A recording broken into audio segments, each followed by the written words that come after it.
আমরা এলাকাকে মাদক মুক্ত, সন্ত্রাস মুক্ত, চাঁদাবাজ মুক্ত করতে চাই। যারা এলাকায় মাদক, চাঁদাবাজি, সন্ত্রাস করবে তাদেরকে আইনের আওতায় আনা হবে এবং রাজনৈতিক ভাবেও তাদের শাস্তির ব্যবস্থা করা হবে। সুতরাং আমরা আগামী দিনে মাদক, সন্ত্রাস, চাঁদাবাজদেরকে আমরা আমাদের রাজনৈতিক দলে আশ্রয় প্রশ্রয় দিতে চাই না। বাংলাদেশ জিন্দাবাদ! বাংলাদেশ জিন্দাবাদ!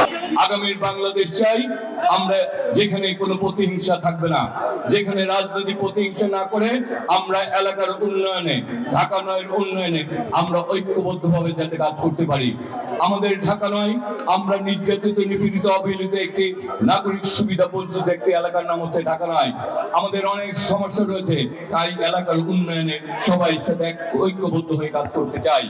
এই এলাকার মানুষের সমস্যাগুলি, এই এলাকার মানুষ যে সমস্যাগুলি ভোগ করে, সমস্যাগুলি আমি সেই সমস্যার একজন ভাগিদার।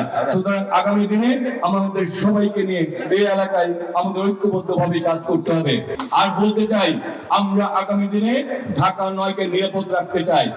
আমরা এলাকাকে মাদক মুক্ত, সন্ত্রাস মুক্ত, চাঁদাবাজ মুক্ত করতে চাই। আমাদের আগে দেশ, ক্ষমতার আগে জনতা, সবার আগে গর্ব কাজ, গর্ব দেশ। ভোট দিলে ধানের শীষে, দেশ গর্ব মিলেমিশে, তারুণ্যের প্রথম ভোট আর আপনারা বলেছেন আপনারা ধানের শীষকে বিজয় করতে চান, সেই জন্য শেষ কথা দিয়ে জেনে যাই, ভোট দিবেন কিসে? ভোট দিবেন কিসে? বাংলাদেশ জিন্দাবাদ! বাংলাদেশ জিন্দাবাদ!